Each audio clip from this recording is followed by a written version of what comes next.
देखिए, दिनांक 4 दिसंबर को सुबह करीब 4 बजे थाना छपिया पुलिस को सूचना प्राप्त हुई थी कि थाना क्षेत्र स्थित एक ईंट भट्ठे में वहां के मैनेजर की किसी के द्वारा अज्ञात बदमाशों के द्वारा धारदार हथियार से प्रहार करके गंभीर रूप से घायल कर दिया गया, जिनको जब अस्पताल ले जाया गया वहां उनकी मृत्यु हो गई। इस घटना के संबंध में थाना छपिया पर हत्या की धाराओं में मुकदमा पंजीकृत कर इसके शीघ्र निवारण हेतु मेरे द्वारा एसओजी सर्विलांस सहित कुल 5 टीमों का गठन अपर पुलिस अधीक्षक पूर्वी एवं सीओ मनकापुर के नेतृत्व में किया गया था, जिनके द्वारा अथक मेहनत एवं प्रयासोपरांत मैनुअल और टेक्निकल साक्ष्यों के आधार पर घटना का सफल अनावरण करते हुए 3 हत्या अभियुक्तों को गिरफ्तार किया गया है, जिनके नाम क्रमशः सचिन, ब्रिजेश और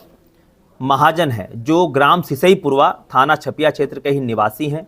इन तीनों बदमाशों के निशानदेही से जो आला कत्ल है, बाका खून लगा हुआ, वो भी बरामद हुआ है तथा घटना में जो बाइक का इस्तेमाल हुआ था वो मोटरसाइकिल भी बरामद हुई है। इन तीनों से जब घटना के संबंध में विस्तृत पूछताछ की गई तो इनके द्वारा बताया गया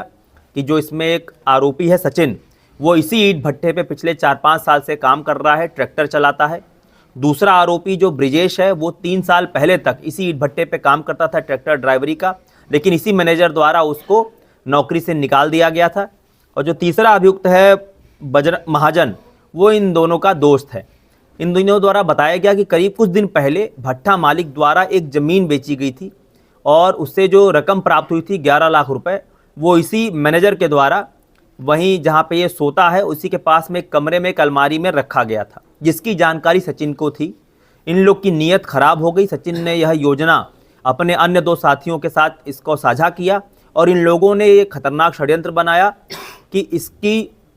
मैनेजर की हत्या कर ये लोग पैसे वहाँ से चुरा लेंगे। इसी योजना के तहत इनके द्वारा एक बाका खरीदा गया। तीनों इकट्ठे हुए मोटरसाइकिल से चोरी छुपे घटना वाली रात को घटनास्थल पर आए और क्योंकि ये पूर्व से परिचित थे भली भांति वहाँ की भौगोलिक स्थिति और पूरी संरचना से, तो आसानी से इन्होंने लाइट का तार काटा ताकि पूरा अंधेरा हो जाए और मौका पाकर मैनेजर के ऊपर इन्होंने प्रहार कर दिया। लेकिन मैनेजर के मुंह से आवाज़ निकल गई और ये लोग हड़बड़ा गए और डर के मारे वहाँ से इसको मरा हुआ समझ के तत्काल भाग गए। इस प्रकार ये तीनों मौके से भाग गए